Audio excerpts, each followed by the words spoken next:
السلام عليكم ورحمة الله وبركاته. أعوذ بالله من الشيطان الرجيم.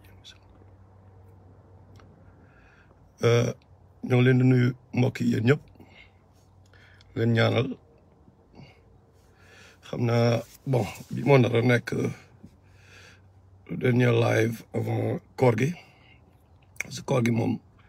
xam naa dañu aj activité yooyu yëpp incha allah concentré wu ci bénéfice koor gi. waaw tey nag live bi parce que bu ñu gisee tamit loo xam ni du dëgg loo xam ni dafa am ay fen ci biir suñu rôle ñun ñëpp ñu ne ay sentinelle lañu wala ñi nga xam ni ils sont épris de justice suñu job mooy ñu taxaw xeex ko n'est-ce pas ne serait-ce que suñu responsabilité auprès d'Allah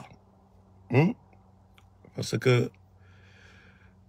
lu ñuy wax maziratan ila rabbikum la'allahum yattaqun right Aboubacar donc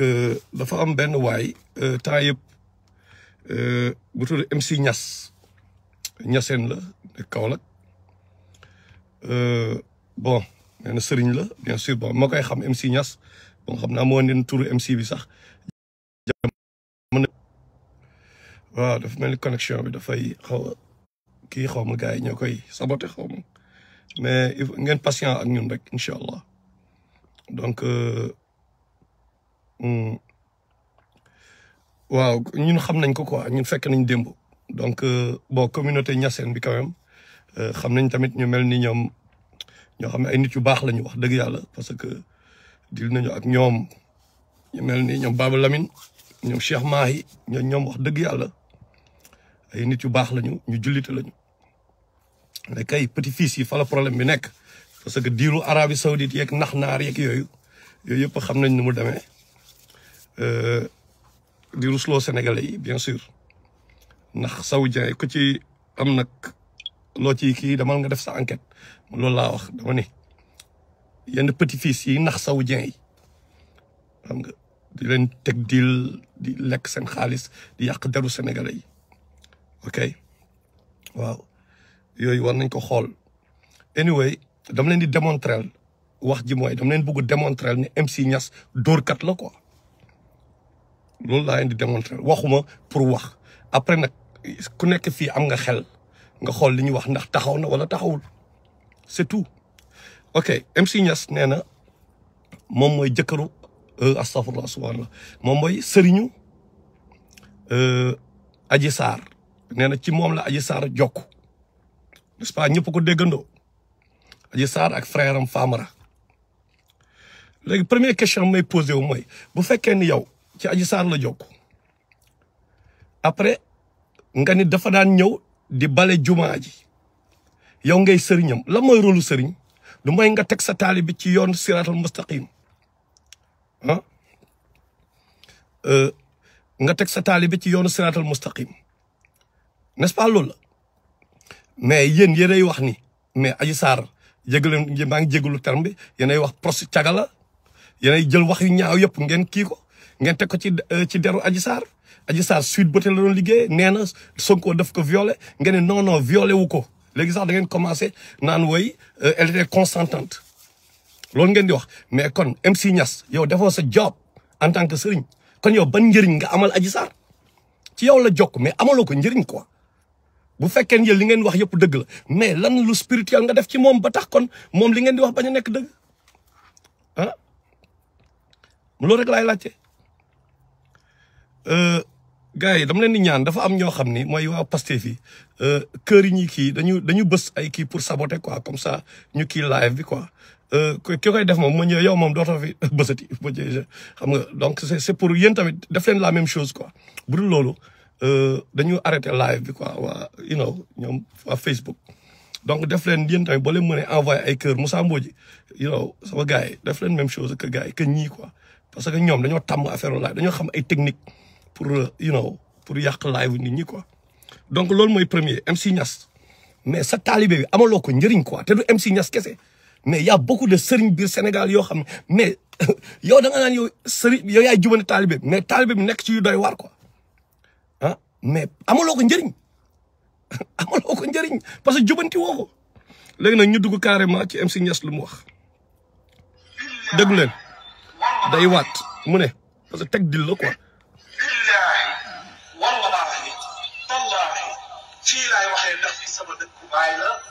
samay dëkk bokk taalibe la fii mooy kër yoro dëkk alaaji Mama Seen. ok su fekkee. billahi la wax wallahi ah tallahi fii dëkku xawma lan la dafa am benn waay bu ma sa ñëw bi ñuy tabax jumaa Tuubaa bi ñu tabax ko soror bi nice trop ñu dem màggal benn waay taxaw ne beneen waay bi ñu nekk xale dañu doon dégg histoire bi yàgg na dans les années 80 suñu benn grand moo ñu ko daan kii mu ne waa ji ne ko ah sëñ bi de macha allah sëñ bi liggéey na xoolal ma soror bi rek benn waa ji ne ko waaw macha allah sëñ bi kay liggéey na mais gis nga nag soror bi li muy rëy rëy li muy njool ñëpp wallahi billahi tallahi mën naa summi sama caay tëb ko waa ji ne ko ah sëñ bi nag taalibe nga nag wax dëgg yàlla mais loolu moom mënul nekk ñu côté temps yi 5000 francs xaalis bëri la woon ñu teg ñoom ñaar 5000 waa ji ne ni summi caayam tëb caaya bi waa ji de xaar mu ne ko sama 5000 mooy lan mu ne ko mais dama la ni sóoréer bi lu muy mag-mag yëpp mën naa summi sama caaya tëb ko moom caaya bi lay wax ok même stratégie la waa ji utiliser fii ak yéen déggu leen ko bu baax il fait nga xam ne fii wundu fi naa ne jeex wallahi tallahi fii laay waxee ndax fii sama dëkku baay la samay dëkk bokk taalibe la fii mooy kër yoro dëkk alaaji Mama Seen. su fekkee na man Adji Sarr nettalewu ma ne ma lii mu nekk ay fen la yàlla bu ma àgg kaw. donc jël ngeen technique bi ah leen technique bi mu leen naxee billahi wallahi taalahi mu ne fii dëkk loolu c'est vrai que billahi wallahi loolu dëgg la bu fekkee nag après nag xool mu def arrêt pare na ci boobu mu soog a nag teg li muy teg te ba tey waxul exactement bu Adji Sarr ma ne li mu nekke non Adji Sarr dafa wax viol dañ maa violé bu fekkee Adji Sarr waxul ne Sonko daf ko violé ou pas da ngay préciser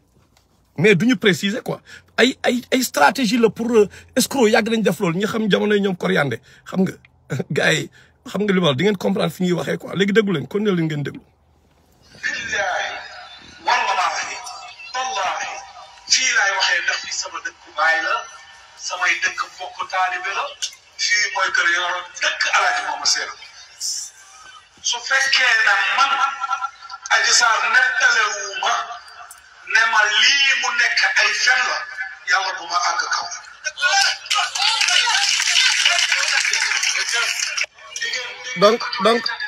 donc Adji Sarr kii bi moom moo ngi ko waatalee yàlla bu ma egg kaw la ko waatalee quoi mais leneen li la waat billahi wallahi taala pour réeral leen quoi dëkku baayam foofu la nekk quoi donc boobu leer na right gars yi. raxaluma dee kenn mënu maa rey kenn mënu maa rey ba may dawal sama oto man kenn maa jógee Dakar samay àndandoo ñoo ëpp doole fuuf nguur. samay àndandoo ñoo ëpp doole fuuf nguur déggu leen bu baax de waa ji ban àndandoo la am quoi nee na moom ay àndandoom ñoo ëpp doole fuuf nguur maanaam ce qu'il faut essayer de faire croire moom dafa am njaboot ci ginnaaw quoi dafa am ay taalibe dafa am MC Niasse ban ñaata taalibe la am. damaa bëgg ñu tënku ci dëkk te xam ne ñun ay nitu daara lañ am na ci kenn koo xam ne nee na ma su fekkee xaalis nga bëgg kii xaalis moo tax muy wax bëgg dóor. barke Cheikh Ibrahima Niass barki démb yàggul dara hôtel Méridien lañ ma tegal 100 millions. ok moom mooy am rendez-vous ci hôtel yi bañ koy tegal ay 100 millions anyway boobu muy benn déggu leen fii gars yi nga xam ni moom déggu leen rek xam nga fii ay ngaaka nekk gars yi lu tax yéen ñu yab leen man xam la mooy sam problème lan moo tax ñoom dàmbooj ñoom gars yi noonu Pape Alé Niang ñoomin Sonko gars lu tax ñu yab leen quoi mais dañ leen di fen comme ay xale lañ leen def ngeen di nelaw ci affaire yu demee nii waaye doo leen yeewu déggu leen gars yi déggu leen neen sëriñ la de bon am na benn audio defe naa kii naa ko après naa leen ko kiyal décortiquer. barki démb rek yàggul gis ngeen jabaru président génn ma tagg ko ci jëfam yu rafet ak jëfam ju baax parce que daf ko wane moo tax ma tagg ko ci loolu muy Marème Faye Sall waaye dama tourné tamit xalab jëkkëram te mënoo gërëm jabar xalab jëkkër. waaw justement jàng yooyu bi may préparé jàng yi mais day ñëw tagg Marème Faye Sall mu ñëw Macky Sall may ko 50 000 quoi parce que suñu enquête loolu la ñuy wax Macky Sall 50 000 francs la ko may loolu la mer après ñëw xalab kii ñëw pour justifier wu quoi bu nekk boy yi dañu bëgg na dañu fol I don't even know man ah li yàpp bi ñu leen yàpp man loolu mooy sama problème quoi lu tax ngeen di toog ñu leen di yàpp à ce point déggu leen ko fii. mooy nitu seytaane yi di wax loo xam ne du dëgg wala ñu sosal la yaakaar damay wax ne média ñu mati su yaakaaree ne. déggu leen bu baax amul taalibe de ah il n'est pas Kara il n'est pas sëñ bon you know ñi am ay taalibe quoi mais xoolal ni muy dugalee ci maayanu gars yi que moom dafa am mbooloo quoi c'est ça sa stratégie en fait déggu leen ko ok attendez il parle de ay taalibe yi dañ ko topp. mooy nitu seytaane yi di wax loo xam ne du dëgg wala ñu sosal la yaakaar damay wax ne média ñu mati su yaakaaree ne yéen ñiy wax yéen nguur gi yaakaar ne taalibe yi dañ maa topp ma wax leen benn jënduma leen fayuma leen na leen kaay leen topp ma benn bu njëkk ñaareel bi xaw ma sax luñ ma toppee du xam-xam bu ma leen di won. gis nga ay xam-xam bi mu ñu wone ay sa stratégie c'est juste que waa ji dafa bëgg bokk ci game bi xam ngeen ñi ay tekkatu dil yi Sénégal les gourous là ah ci loolu la bëgg bokk donc léegi instant bi c'est une bonne opportunité pour que mu bokk quoi moom parce que instant bi gars yi dañoo bëgg Ousmane Sonko ba nga xam ni mais Morgan dof laa xam ne dof ah la gars yi di crédibiliser quoi wax ma la ak MC Niasse ok so instant bi gars yi ils veulent rien comprendre l'essentiel waxal lu arrangé lu leen arrangé ñoom parce que dafa am lu ñu bëgg effacer seen subconscient yi mooy dëgg baa ngi nii seen kanam mais dafa leen di déranger mooy par rapport li am ak Sonko au début non Sonko mosu fa dem Sonko génne dem naa fa gars yi noppi parce que dafa am lu ñuy yàq benn rêve bu ñuy yàq dafa mel ni politiciens yi bu ñu demee campagne électorale di def ay promesses mais ils savent que promesses yi mosuñu ko tenir même 5 ans plus tard dañu ñëwaat def même promesse ñi gëm leen parce que nit moo bëgg ku koy nax benn instant mooy ku koy révélo am na nag ñoo xam ne Iblis stratégie boobu la comprendre parce que yàlla sax day utiliser loolu mais yàlla ci dëgg la koy def moo tax mu ñuy promettre ay àjjana di ñu wax ay uuru ay ni aux grands yeux wax ñu fruits yi fay am parce que doomu aadama noonu lañ ko kiiyee quoi noonu lañ ko build-upé ok donc ñoom instant bi ñoom ñëpp dañu profiter ci Ousmane Sonko comme Barthélémy Dias ni mu naxee Ousmane Sonko ba nekk maire tey jii yenn boy ay ñoom boy Karim Xurum boy yoo xam bi ñuy jàng école jàngi woo bi ñuy jàng alxuraan jàngi woo yow jàngoo rap mënoo rap comprendre nga amul loo mën quoi donc lii yow mooy combat de ta vie donc ñu jàppale yóbbu la jël c'est pas un problème maintenant même boy yooyu ñooy ñëw naan dañu oser quoi oser mais gars yi ngeen jàngi dem université am diplôme yëpp jàngi am yenn jàngi université Médine mais ba ay Mollah Morgun ay Karim Xurum Xax ñeme taxaw naan non candidat lañ ci législative yi di ñëw mais yéen dañ leen a yëpp non dañ leen a yëpp ñoo ne leen ñu osé quoi le fait que ñu osé naan ay candidat lañ ñoo xam ne jànguñu jonguñu bi ñu ñi di jàng dañu doon daw jàng ok ñu osé na yéen fi nga xam ne fa la ñuy voté loi réew mi fa lañ koy voté ñoom ñu dem foofu pour représenter leen yéen quoi mais lan moo tax ñu léegi nag lan mooy le plan c'est quoi Ousmane Sonko ak ni ko boy yi bëggee instant bi yenn boy yi bon bien sûr que léegi moom affaire bi moo ngi ñi ñaa ngi yeewu quoi xoolal mais moom mooy ki ñu war a utiliser ok pour juste am ay nitam c'est pas Ousmane Sonko qui les intéresse li ñu bëgg mooy dem assemblée utiliser nitu Ousmane Sonko yi mais comme que dafa bëri ay dof mais gars yi di leen nax rek mais pour revenir MC Niasse mi nan nga mën a ñëwee nga am sa taalibe ah mais ngay enrichir sa taalibe quoi te nee nga sa taalibe la ah non soyons sérieux quoi gars yi xam nga lan mooy son problème lu tax golo bu ñëw yàpp leen golo bu ñëw jaar seen kaw ngeen toog ne nemm bu ñu waxee bu kii ngeen di jaay xam-xam bëri amu leen xam-xam parce que golo bu ñëw mais xool leen ay damboj day ñëw ça passe quoi damboj ça marche quoi ah ay ñoom Babacar Touré xaw ma kéwélu xaw ma un extrême grenouillard ah ay ñoom Boy Morgan ay boy bëgguma sax tudd seen tudd ndax mépris Boy Morgan ah mais xoolal Oms benn xadaa bu biem ji moo ko doon dimbali xoolal léegi dafa yomb boo leen bëggee xam booyee la moo nekk seen moyen nu ñu nekkee ay tricheur ah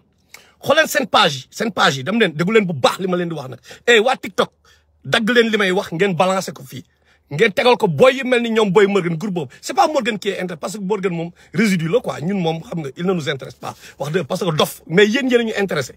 pour ñu dimbal leen ngeen yeewu quoi comme que boy yooyu ngeen di déglu ñële di manipuler utiliser médias yi seen fen yooyu ñu jël ko teg ko moo tax ñu leen di dimbali Morgan fexe leen prochain débat wala fu mu mënta daje nee leen ko page am dafay bind français bu jaar yoon la fay bind du dëgg dafay bind en français mu gëmloo gars yi ne moom mooy boo ko bind quoi parce que man dama ko interpeller ma ne ko Boy Morgan Boy Oms moo ngi lay dimbali ci yenn affaires yi mais gars mais mën na nekk un problème pour toi quoi parce que yow tey booy da nga créé Y'en a marre Fou Malade bandi la Fou Malade xam naa ko bandi cerveau la xam nga loolu Fou Malade di keppe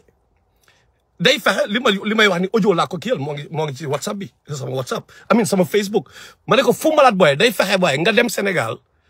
mu fexe ngeen daje benn émission rek mu yóbbu affaire bi en français Morgan déggoo français quoi donc bàyyil français yu jub yi ngay def sa page parce que da ngay weere lii du yow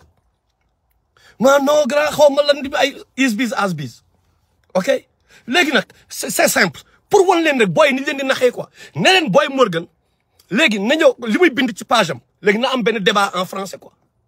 li mu leen di gëmloo ni moom la tricher bi quoi ni ñuy kiyee di dof-doflu tout le temps ok ku mu neex il est même comme Didi Diémé ni mu ko waxee comédien la il ne nous intéresse pas mais mépris la ñu am ci booy yooyu noonu mais li ma metti mooy li ñuy utiliser dof yi di leen nax quoi te yéen Sénégalais ngeen dofu leen xool leen ni ñu ay MC